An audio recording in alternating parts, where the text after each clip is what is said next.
కూతురు క్లిన్కర పుట్టి ఏడాది తిరగకుండానే మరో శుభవార్త అందించేసిన ఉపాసనపై ఎమోషనల్ అవుతూ కనిపించేసిన చిరుపై ఎమోషనల్ అవ్వకుండా ఉండలేకపోతున్న శ్రీజ కొణిదెల. అందరికీ తెలిసిన విషయమే. ఇప్పటికే శ్రీజ కొణిదెల తన లైఫ్లో ఎన్నో ప్రాబ్లమ్స్ ని ఫేస్ చేస్తూ వచ్చింది. కానీ తన బలం బలహీనత అంతా మెగా కుటుంబమే అంటూ ఎన్నోసార్లు ఎమోషనల్ అవ్వకుండా కూడా ఉండలేకపోయింది. అటువంటి శ్రీజ కొణిదెలతో పాటు ఉపాసన కొణిదెల ఎన్నో ఏళ్లుగా 8 years పాటు పిల్లలు లేనందుకు బాధపడుతూ వచ్చింది.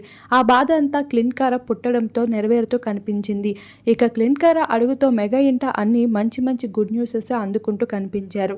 టాప్ యాక్టర్స్ నుండి బెస్ట్ యాక్టర్ అవార్డ్స్గా ఇంటర్నేషనల్గా అందుకోవడం వంటి ఘనత మెగా కుటుంబానికి దక్కుతూ వచ్చేసింది ఏడాది తిరగకుండానే.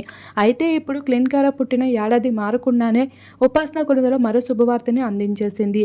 చరణ్ భార్యగా ఒక బిజినెస్ మ్యాన్లో రంగంలో మాత్రమే ఉండకుండా ఇప్పుడు ఉపాసన కొణిదెల సినీ ఇండస్ట్రీలో సైతం తన టాలెంట్ని ప్రూవ్ చేసుకోవడం కోసం ప్రొడ్యూసర్గా భారీ మొత్తం డబ్బుని చెల్లించి రిస్క్ తీసుకోవడానికి సిద్ధంగా ఉంది. ఈ విషయంపై చిరు సైతం ఎమోషనల్ అవుతూ కనిపించేశాడు. ఇప్పుడు శ్రీజ కొణిదెల సైతం ఎమోషనల్ అవుతూ నా బలం బలహీనత అంతా అన్న వదిన డాడీనే, వీళ్ళు ఉంటే నాకు ఏదైనా సాధ్యమే అవుతుంది అంటూ షేర్ చేసుకుంటూ వచ్చేసింది. ఆ పోస్ట్ చూసిన నెటిజన్స్ అయితే శ్రీజకి కంగ్రాచులేషన్స్ చెప్తూ ఎప్పుడూ ఇలానే హ్యాపీగా ఉండాలి అంటూ కామెంట్స్ చేస్తున్నారు.